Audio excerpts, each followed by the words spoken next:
शायद आप जानते होंगे कि उन्होंने कन्याकुमारी से कश्मीर तक 4000 किलोमीटर की पैदल यात्रा की।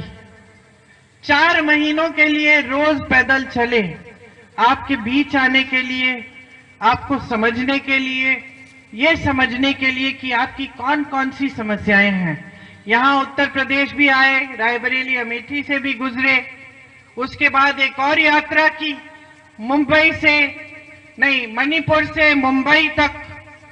उसमें भी उन्होंने सबकी आवाज सुनी, सबसे मिले और उनको महसूस हुआ कि इन 10 सालों में मोदी जी की सरकार में अगर सबसे ज्यादा अन्याय हुआ है तो वो इस देश के गरीब के साथ हुआ है, क्योंकि इस देश के गरीब ने उनमें आस्था दिखाई, उनसे उम्मीद थी। जब उनको आप सब ने, जब केंद्र, आपने तो खैर कभी नहीं दिया, लेकिन जब मोदी जी की सरकार आई तो देश भर में लोगों ने उनका समर्थन किया और लोगों के दिल में ये आशा थी कि कुछ करेंगे, विकास लाएंगे। उम्मीदों से भरी थी उस समय, पूरा देश भरा था। लेकिन पता चला 10 सालों बाद कि मोदी जी ने देश के आम आदमी के लिए, देश के गरीब के लिए, किसान के लिए कुछ नहीं किया। तमाम नौजवान आज बेरोजगार हैं। सबसे ज्यादा बेरोजगारी 45 सालों में आज है। 70 करोड़ लोग बेरोजगार हैं। 30 लाख सरकारी पद खाली पड़े हैं। रोजगार देने का काम नहीं हुआ, बल्कि जहां से रोजगार मिलना था वो सारी संस्थाएं कमजोर की गई। बड़े बड़े सरकारी कॉरपोरेशन, बड़े बड़े सरकारी कंपनियां आस्ते आस्ते मोदी जी के खरबपति दोस्तों को सौंपी गई। देश का कोयला, देश के हवाई अड्डे, देश के बंदरगाह, देश की बिजली, देश की सड़कों का ठेका, सारा इनके बड़े बड़े खरबपति मित्रों को सौंप दिया गया। पहले इन जगहों से आपको रोजगार मिलता था, अगर सरकारी रोजगार होता था तो जो बुजुर्ग हैं यहां, उनको याद होगा उस समय सब सरकारी नौकरी चाहते थे, क्योंकि उससे सुरक्षा मिलती थी, पेंशन मिलता था। आज वो पेंशन भी नहीं मिलता, वो सुरक्षा भी नहीं मिलती। आज ऐसी स्कीमें हैं कि नौजवानों के लिए ये अग्निवीर स्कीम ले आए, जिससे 4 साल सेना में आपकी भर्ती होगी, 4 सालों बाद आप घर आएंगे, फिर से बेरोजगार होंगे, फिर से नौकरी ढूंढेंगे। ऐसी स्कीमें लाए जिनसे आपका कोई फायदा नहीं हुआ। जीएसटी टैक्स ले आए आपके लिए, हर चीज पे आप टैक्स भर रहे हैं। बड़े बड़े बिजली के बिल आ रहे हैं, आपको समझ में ही नहीं आ रहा है कि किसकी बिल है। इतने पैसों की बिल आ रही है, आप बिजली इस्तेमाल ही नहीं कर रहे हो। आधे समय बिजली नहीं आती, लेकिन बिल जरूर आएगी। बिल आप चुका नहीं पा रहे हैं। खेती किसानी से एक समय में कमाई होती थी, आज कमाई ही नहीं हो रही है, क्योंकि हर चीज पे जीएसटी है। जब हर चीज पे जीएसटी है तो खेती के लिए जितने भी सामान है सब महंगे पड़ गए हैं। उसके ऊपर से आवारा पशु घूम रहा है सब जगह। इतनी बड़ी समस्या, इतने समय से इसको सुलझाने के लिए कुछ नहीं किया। छत्तीसगढ़ में कांग्रेस की सरकार थी, गौठान बनाए, गोबर खरीदा, महिलाओं को रोजगार दिया, समस्या ही खत्म हो गई। उन गौशालाओं को इतना मजबूत किया गया कि उससे रोजगार भी मिला, उससे जानवरों की देखभाल भी हुई, गोबर में से गोबर गैस बना के आपके घरों तक पहुंचाई। सही नीति होती है तो सब कुछ हो सकता है। सही नियत होती है सरकार की तो तरक्की हो सकती है जनता की। आज किसान जूझ रहा है, फसल खराब हो जाती है तो भुगतान नहीं मिलता, कमाई नहीं हो रही है। खेती किसानी से पहले रोजगार मिलता था, आज रोजगार कहां? जब कमाई ही नहीं हो रही है तो रोजगार क्या दिलवाएंगे? छोटे कारोबार जिसके हैं वो भी जूझ रहा है, उसको भी नोटबंदी, जीएसटी के चक्कर में फंसाकर उसकी भी कमाई खत्म कर दी है। कमा कौन रहा है आज इस देश में? बड़े बड़े खरबपति कमा रहे हैं। उनको 16 लाख करोड़ का कर्ज माफ करते हैं मोदी जी, और इस देश के किसानों का 1 रुपया माफ नहीं करते। उत्तर प्रदेश में ऐसे किसान हैं जो 10,000, 20,000, 50,000 रुपयों के लिए आत्महत्या कर रहे हैं क्योंकि कर्ज चुका नहीं पा रहे हैं, और आप उनका 1 रुपया माफ नहीं करते। तो असलियत क्या है?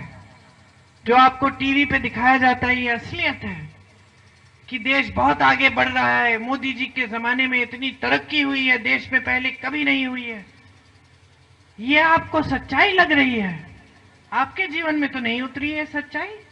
अगर देश की अर्थव्यवस्था इतनी मजबूत होती तो देश का किसान क्यों पिस रहा है? इतनी महंगाई क्यों है कि मेरी बहनें दुकान जाती हैं, आधे सामान को छोड़ के आ जाती हैं, कहती हैं चलो कोई बात नहीं, ये कल खरीद लूंगी, आज नहीं, आज इतना ही होगा, आगे अगले दिन आएंगे देखेंगे। किसी की शादी करानी पड़ती है घर में बेटी की, कर्ज लेना पड़ता है।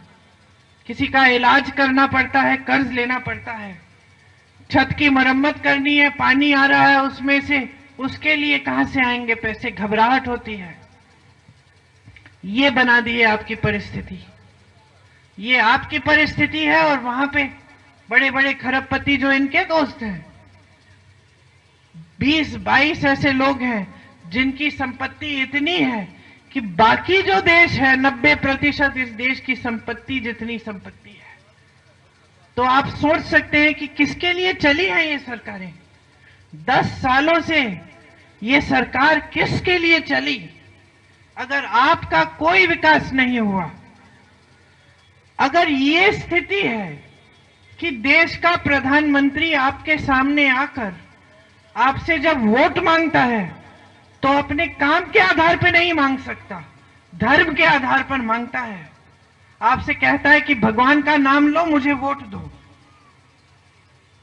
लेकिन आपसे यह नहीं कहता कि देखो मैंने विकास किया है इसलिए मुझे वोट दो। तो कुछ तो गड़बड़ है। आज तो भगवान भी चाहेंगे कि इस देश की जनता जागरूक बने, कि इस देश की जनता ये सवाल उठाए कि भाई आपने किया क्या मेरे लिए? आपने रट लगा रखी है 10 सालों से कि 70 सालों में कांग्रेस पार्टी ने कुछ नहीं किया, लेकिन आपने क्या किया है? अब तो 10 साल बीत गए ना, क्या 10 साल बाद भी आप वही रट लगाएंगे कि उन्होंने नहीं किया, उन्होंने नहीं किया? अरे उन्होंने नहीं किया तो क्या हुआ? अब तो 10 सालों से तुम हो, करके दिखाओ क्या किया है।